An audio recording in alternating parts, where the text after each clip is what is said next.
Alright, let's rewind to 1997. I'd been a nurse for a couple of years when Theme Hospital dropped, and oh boy was it a blast.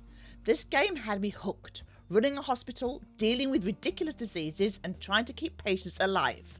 Or at least happy enough to pay their bills. For those of you way younger than me, Theme Hospital was a hilarious business sim where you managed a hospital full of wacky conditions. You had Bloaty Head, where heads ballooned up and had to be popped like party decorations, then reinflated. Or Slack Tongue, where patients had an absurdly long tongue that needed slicing down with a giant guillotine. Sound familiar? Fast forward to 2018 and boom, 2 Point Hospital arrived. A spiritual successor to Theme Hospital, developed by 2 Point Studios, including the former Bullfrog developers who originally developed Theme Hospital. By then, I was older, busier, and my gaming taste had shifted. But I was hyped. I jumped in ready for that nostalgic magic. But something just didn't click. The humour was there, the charm was intact, yet I couldn't get into it. Maybe I changed, or maybe the formula wasn't fresh enough for me. So, onto the backlog it went. Then, 2022 rolled around with 2 Point Campus. And yeah, I gave it a shot, but the whole university management thing just wasn't my vibe. Now here we are, 2025. A museum sim. Now this really got my attention. I love museums. Been to loads. Some might say I belong in one. Managing exhibits, digging up ancient artifacts, keeping visitors entertained, all with the signature 2 Point humour. Sign me up. And let me tell you, 2 Point Museum delivers. Let's dive in. 2 Point Museum keeps everything we love about the franchise. Cartoonish graphics, weirdly dressed guests, and those ridiculous radio announcements in the background. Harrison Wolf on 2 Point Radio. 2 Point Radio. You're listening to the Wolfman, Harrison Wolf. Half wolf, half man, half disembodied voice. On the radio, I technically have no physical presence, and that's just the way I like it. You can't stop what you can't find. More elusive radio after this. The animations? Fantastic. Everything feels alive. I mean, just look at this botany exhibit. Yep, it's got the classic 2 Point charm. So what's the gameplay like? You get 2 game modes. The campaign mode, which is basically a long tutorial that gradually induces mechanics like guests and staff happiness, expeditions and museum expansion. And then the sandbox mode, for those who want to dive straight in and build their museum however they like. I'd recommend at least some campaign mode first, especially since a few mechanics can be confusing at first. In sandbox mode, you pick your starting location, choose some creative, career or hardcode modes, and fine-tune the settings to your liking. Simple.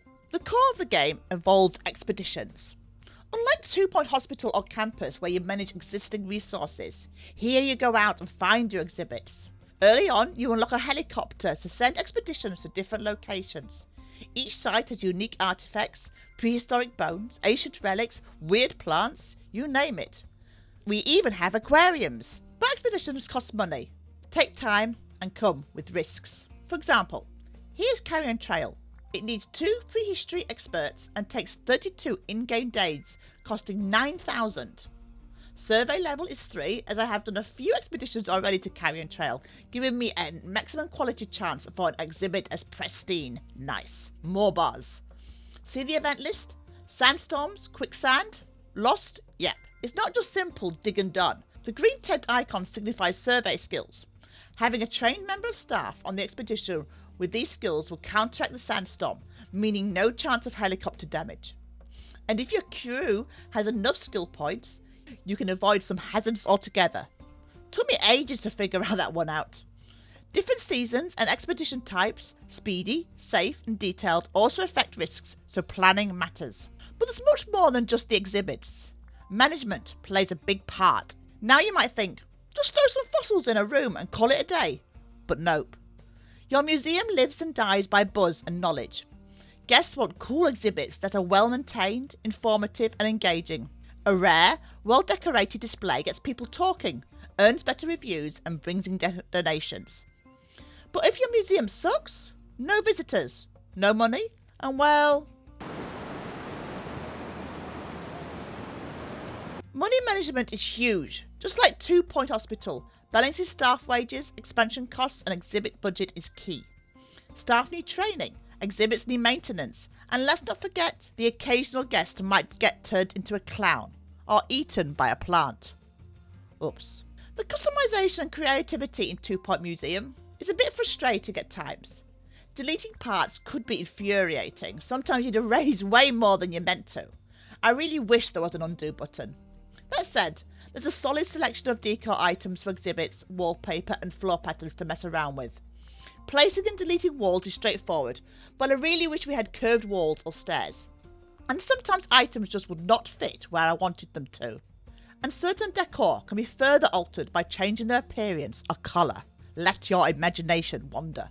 So, is 2 Point Museum worth it? For me, absolutely. It keeps the best parts of the franchise while adding new layers of strategy and with expeditions and exhibit management. If you like 2 Point Hospital but wanted more, this is it. And if you're new to the series, it's great entry point. Now, if you'll excuse me, I've got some fossils to dig up and some very questionable hiring decisions to make. What do you think? Are you playing 2 Point Museum? Let me know in the